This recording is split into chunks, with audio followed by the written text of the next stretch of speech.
Welcome back to GOT. This week, Apple had its new event announcing its new iPhone 17 series, and we're going to talk about those, what's changed, and what is my first impression on these new devices. Let's get to it.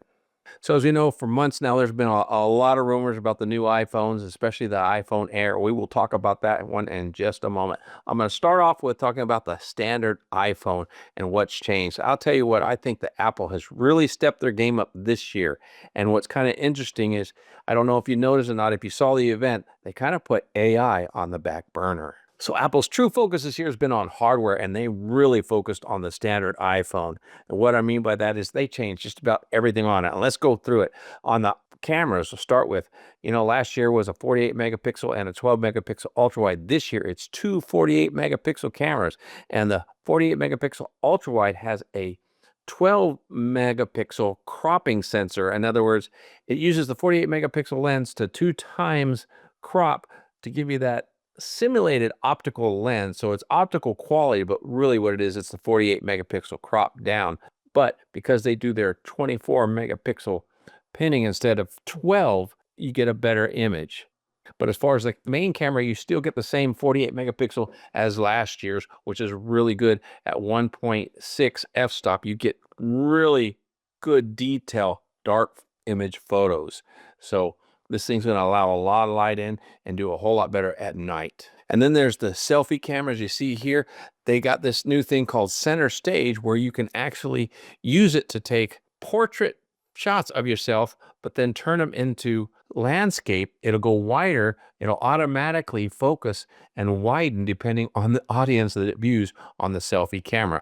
Now, that's the feature I wish they put on the outside camera, so that when you pointed it as such, you can hold your phone up and hold it a more comfortable way while you film, instead of having to do this to get the landscape view. But that's not there yet. I wish they did put that in there, but it's actually just on the selfie camera where you can go landscape in a portrait mode. Now, not only did they upgrade the cameras, they upgraded the screen to the 120 hertz Pro Motion, going from the 60 hertz, and Apple's happens to be the last one to do that on their standard phone, to the Pro Motion. So it's just as good as the Pro versions, where the refresh rate will go from 1% to 120, depending on what you're using on your phone, to help save battery. And when we're talking about battery, this thing comes with a larger battery versus the previous model. And the reason why is because they actually increased the size of the phone itself.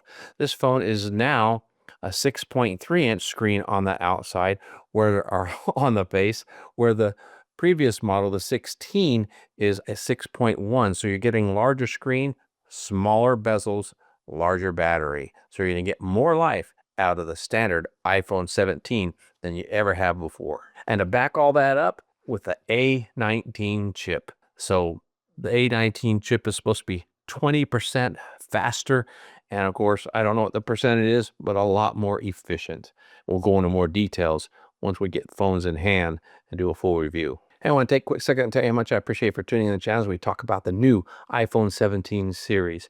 If you get something out of this video, do me a favor, show your appreciation by smashing that like button down below. It really does help out the channel. And if you haven't already, make sure to subscribe so you don't miss out more content on the new iPhones and others. Let's get back to the video. So now Apple is going the way of the Pixel. And what I mean by that is, their phones are a little heavier this year and a little thicker than last year's. And the reason why, I think, is mainly because of the battery and some of the camera features, or the additional camera that they're putting in these phones. So there's one thing that Apple's not doing, is they're not chasing the thin models that you see on a lot of these other manufacturers, except for the one phone we'll talk about next, and that is the iPhone 17 Air. Now, the iPhone 17 Air has been rumored for a long time, and there's been a lot of renditions of it. But as we see now, it's really going to be a unique look for Apple, but it's going to look similar to what we get here on the Pixel phones, with the one bar but one camera on the front. But from what people are saying that have had hands on, it reminds them of the Samsung's S25 Edge as far as the thinness, although the Air is just a slight bit thinner than the Edge. Now, I did try that S25 Edge. I bought it and I kept it for a couple weeks and tried it out. But, for me, it just wasn't a good thing or a good fit. I didn't like it because, number one, the cameras that they sacrificed on that, they only came out with 2 cameras on that one. And it's worse with Apple because it's only a single camera, although it's one of those dual fusions, so it has two purposes. And then there is the fact that because it's thin, they have to throttle quite a bit, even though they put the Pro chip in the S25 Ultra, just like they're doing in the iPhone Air. They're putting the Pro chip in there, but it's not going to perform as well as the Pro models. And I think this year that is just going to be a niche. I think because Samsung is actually struggling selling theirs. They've discounted them so much already, trying to get them out there, but people aren't just buying it. They're being smart. Thin is not something we asked for. It's just something they decided they wanted to push on us. And I'm afraid the Apple iPhone Air is going to be the same thing, although it may come out with a little more special features simply because it is Apple. But I do think it won't be long. It'll go the way of the dodo, just like the iPhone SE. Now let's talk about the new iPhone Pro. The new iPhone Pro, they're getting rid of this range top here, kind of, sort of, but not really. They're just extending it across the backside of the phone, giving it a little more space, which will be interesting. It's an interesting look, the two-tone. It kind of follows the old style of the Pixel way back in the day, but I'm not quite sure if I like the look or not. We'll have to see. I did order one, or I'm going to be ordering one. I did a pre-order, and once I get it in hand and use it, I'll be able to give you a more actual perspective of what I think. But they built it not only for the camera space, but they did it on purpose, because notice how this one is clear. They're translucent, but on the new phone, it's all aluminum, and it's part of the casing so they can fit more components in it. As a matter of fact, the chip is inside it, and then you have the telescoping or periscoping cameras inside there. So they're putting a lot more in there so they can actually use more space for battery and a cooling chamber. So the new iPhone 17 is supposed to run cooler than its predecessor. And of course, cooler means faster and less throttling. So I'm kind of excited about that. And then of course it comes with the 19 Pro chip in it. And as we know, it's always the fastest chip in the world when it does come out. So we'll have to see how that works and performs compared to some of the other elite chips that are out these days. So now, of course, the iPhone 17 Pro and the 17 Air, they're all going to come with that center stage camera, which is an 18 megapixel facing camera, front facing camera. So they're going to be able to do all those same effects you get on the standard phone.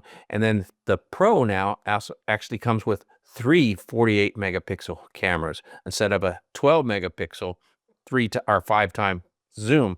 Now it's got a 48 megapixel 4-time zoom. So it may sound like it's been reduced, but actually, because it's 48 megapixel, it's going to be able to do a lot better, zooming up to 10 times or whatever you want to do on the iPhone Pro. And of course, with the new processor and the new imaging that they're doing right now, you're going to get a whole lot better photos out of the 17 than you do the 16. And I will compare them once I get that 17. We'll battle them together, of course, against Samsung and all these other manufacturers. Now, Apple's done something great with all these screens. They added Ceramic Shield 2 on all of them, not only on the screen, but also on the back of the phones to make them more durable. And along with that, they put an anti-reflective coating on each of the phones, so there won't be as much glare, as well as 3,000 nits. So these are very bright screens for outdoor with anti-reflective screen. And of course, the durability with that ceramic too makes these some of the best screens in the industry. Now, Apple did announce the new AirPod Pros that came out this year, as well as the Watch Ultra, and we'll cover that in another video. Today, I just wanted to mostly talk about the phones. Now, where am I at my first impression? Well, as I stated earlier, I'm not really thinking much on the Air, because I think it's going to be kind of a gimmick, although, you know, it's something that people will buy and we'll hear about it. But where I'm mainly focused is on the Pro version. I'm really excited about that. But I do think the best buy is the standard phone with all the extras that they're doing in this phone and bringing it up to nearly the Pro level. So if you're an iPhone standard user, you got something to be excited about. So I'm looking forward about pairing up the iPhone 17 against the Pixel 10 Pro, because this year I think the 10 Pro actually beat the 16 in a lot of scenarios when I took the photos. And if you want to see that video, you can check that here. Until next time, have a wonderful day and God bless.